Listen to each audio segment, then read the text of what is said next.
What's up everybody, this is the 2023 Nissan Altima SR VC Turbo. So for the 2023 model year, the Altima gets a refresh here for the front end. So you'll see you have some new headlamps that are a little darker, and you also have a darker grille that's been restyled and has an SR badge in it now as well. And the front bumper's also been tweaked to give it a fresh look, and I gotta say it's a really nice improvement. I think it, just is a nice evolution of the previous pre-refresh front end and just freshens up the look just enough. You also have some new wheels here. These are the 19-inch wheels that are exclusive to the SR versions and look really good. I also really like the side profile here of the Altima still. Nothing's changed there, but I still like how you have that little extension from the back doors that kind of flows into the trunk lid there and into the seat pillar, and it's a nice look. And then out back, all you have new is that SR badge on the back there. Otherwise, same back end as before, but it's still nice here with the VC Turbo versions. You have the dual exhaust tips and a little bit of a faux rear diffuser there in the lower part of the rear bumper. And so I think these 2023 changes really just help it to continue to be a really sharp looking car. The interior of the 2023 Altima is basically unchanged aside from one huge addition, and that is literally the 12.3-inch touchscreen that you have here in the center. It replaces the old 9-inch screen, and it is impressive. I really love the software on it. It's every once in a while, it's not super snappy, but most of the time it works really well. It has wireless Apple CarPlay, wireless Android Auto. It's hooked up to this Bose stereo here in this top SR Turbo version, and it's just a really great system, nice and easy to use, still has a volume knob. And whenever you're using CarPlay at night though, I will say that for some reason the screen is way brighter whenever it's in CarPlay than when it is when it's on the other, Nissan built-in menus for some reason. I'm not sure why. It was a little bit annoying though to be driving around at night and having the screen blaring in your face there with that CarPlay. The only other complaint I will say about it is that it's still hooked up to this horrible backup camera that looks like it's a camera from at least 10 years ago. I mean, that is by far probably the worst picture quality as far as backup cameras go in the industry right now. But I mean, aside from that minor gripe, overall a really nice improvement for that screen. But if you're new to the Altima here for this generation, the other things that are remaining still very nice here about the Altima are, first off, these seats. You have these zero gravity seats here in these Altimas, and they're nicely covered in leather here for the SR Premiums and then the SR Turbos here like this, as well as on some of the other trims. And they are just so comfortable. They have some of the best support. I gotta say they're probably the most comfortable seats in this segment still, and I love sitting in these seats. It's been one of the best road trip vehicles just for these seats alone. They're so comfortable. They're only heated, unfortunately, though. There's no cooling option. That is an option you can get in some other competing vehicles, but only the heat here in this, unfortunately. But still really great seats nonetheless. The steering wheel is also great. It does have the new Nissan badge here on it now, and it just has an awesome 9/3 grip. I love the flat bottom. My only minor gripe with the steering wheel is that with the heated steering wheel, which this one nicely has, it gets way too hot, and it's one of those heated steering wheels where you have to turn it off after a few minutes, and especially down by the flat bottom area, it gets like almost scalding hot. And some other heated steering wheels, you can leave them on for your whole drive and they're just nice and toasty. This is like, it like wants to almost try and burn you, and then you just turn it off because it just gets to be too much. But, your hands are warmed up by that point anyway, so not a big deal, but just wanted to mention that. Gauges are also still very nice. It's their typical analog and digital combo, but, all the same great information there in the middle there, and just, nice and well done gauges, I think, still, even though they're not super high tech like the Koreans are doing these days with the fully digital displays.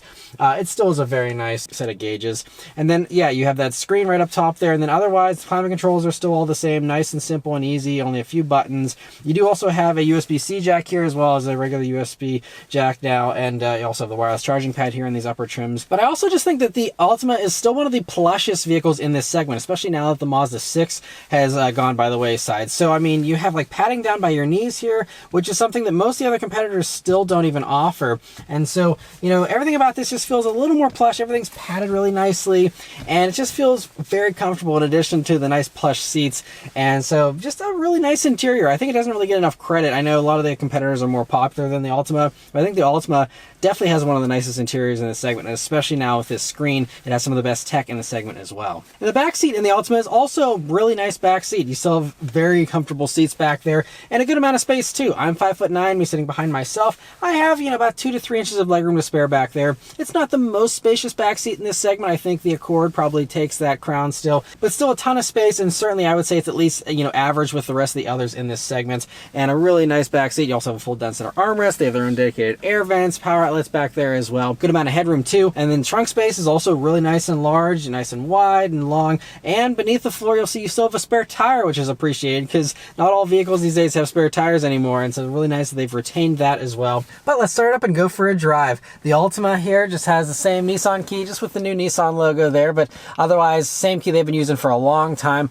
But you know, the nice thing is it's small and you know, just has a few buttons here on it, and no, not too heavy or anything or bulky. So I do like it for that reason alone. But anyway, it is keyless access, keyless entry, push button start here in the Altima. So you just leave the key in your pocket, hit the engine start button, and it starts right up. All right, so setting off here in the Altima VC Turbo.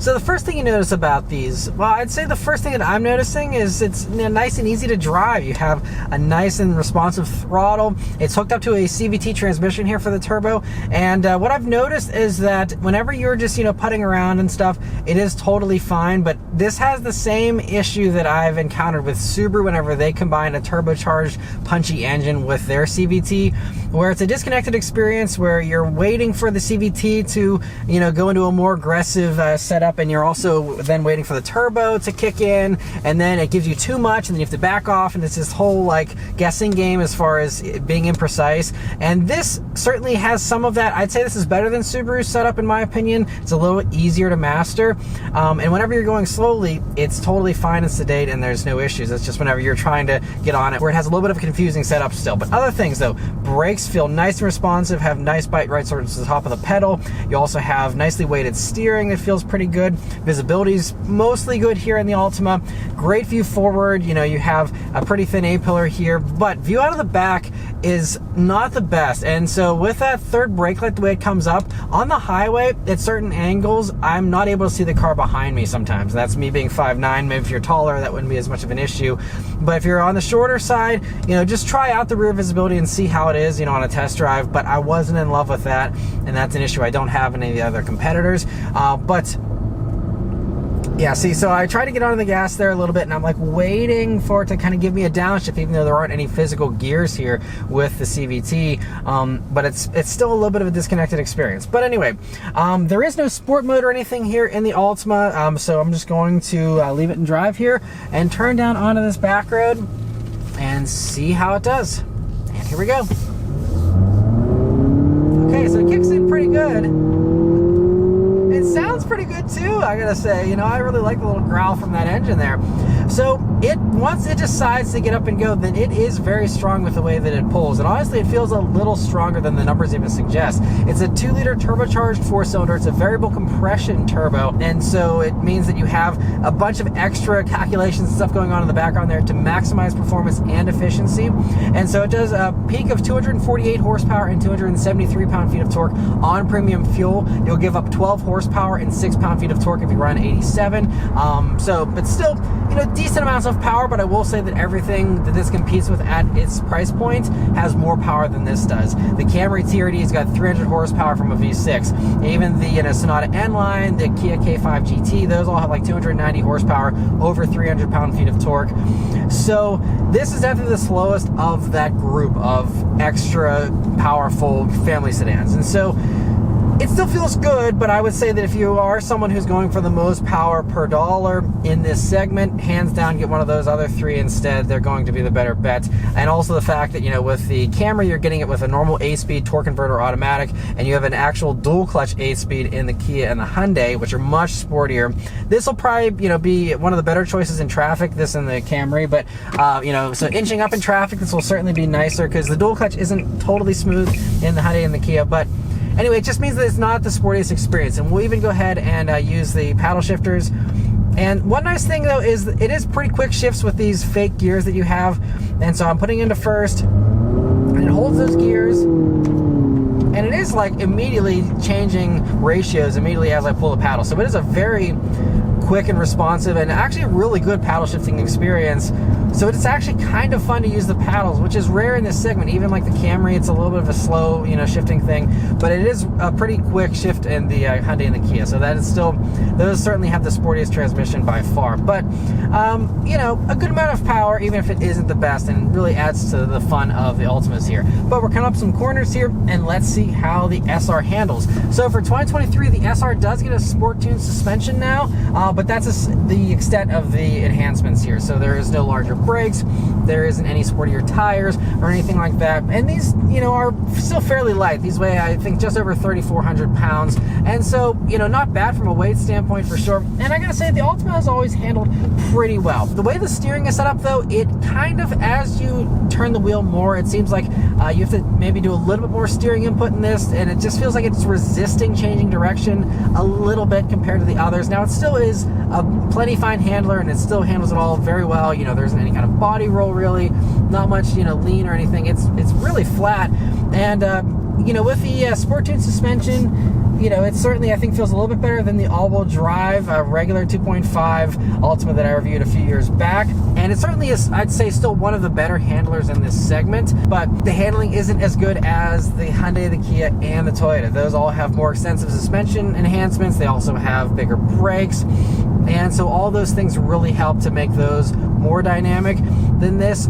And so this just feels like they just didn't go quite as far, and you can feel that. It's, certainly a less sporty experience around corners than those. And like all the others, it is lacking a limited slip differential up front there, so, it's going to be very happy to spin the front tires. But I will say that I think partially because of probably the CVT kind of smoothing out the power delivery a little bit, this doesn't want to roast the tires nonstop like the Hyundai and the Kia. Those were just like burnout machines, and it was hilarious, but it was, a handful at times.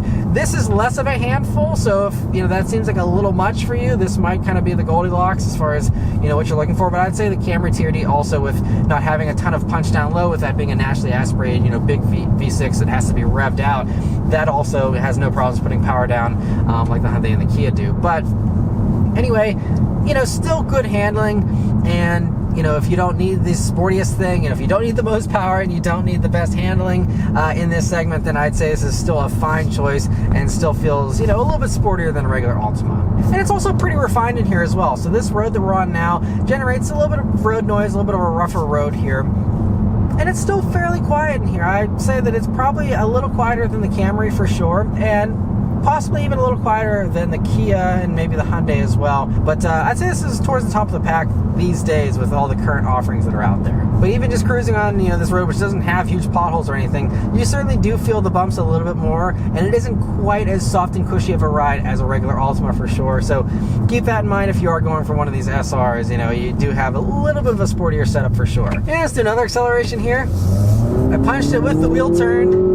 And yeah, it's impressive though. There really isn't even any torque steer or anything. It really just puts the power down very well though, I have to say. So there's only a couple of times earlier in the week where there's a little bit of a twitchiness from the front end there, but it does a good job putting the power down, which is good because there is no all-wheel drive available here for the VC Turbo versions. You can get all-wheel drive with the other versions of the Altima, of course, and it's great they do offer the all-wheel drive, to be another competitor to the Subaru and the Toyota Camry all-wheel drive, and that's something that some of the others, like the Hyundai and the Kia, do not offer. So great that you have that, but it just still would be cool if they maybe try to differentiate this from others in the segment by offering all-wheel drive, since none of the others do, for their sporty versions. Then that would certainly kind of give this a leg up. But unfortunately, as it is, front-wheel drive and no LSD like all the others. And now I'm out on the highway here in the Altima, and it's a really nice highway cruiser, especially because of these seats, like I mentioned earlier. They're so comfortable. I've loved rolling on the miles here in this thing this week. I've driven it over 200 miles, and I'd say about half of that was on the highway, and I just love cruising in this thing. I just felt so comfortable from the first day that I was driving it, and you get settled in nicely. Everything just works so well here, and it's just really great for highway cruising. One thing though that isn't the best for highway cruising is this ProPilot Assist system. So it's a system that uses the adaptive cruise control as well as a lane steering assist system, a lane keep assist kind of system. So it's supposed to, do pretty good steering assist. And I have tested the ProPilot Assist systems in other Nissans in the past, and I was pretty impressed with them in like the new Rogue and stuff like that. And for some reason here in this, it has been not very great at steering. I'm not sure why, but there's some S-bends on the highway in my area here. And most vehicles that I test around those, it'll do it okay, some better than others, but they all usually, at least make an attempt of trying to, do that steering mostly on its own. Of course, this system, like most of those others, are a hands-on system where you do have to be paying attention and having your hands on the wheel and doing the steering as well.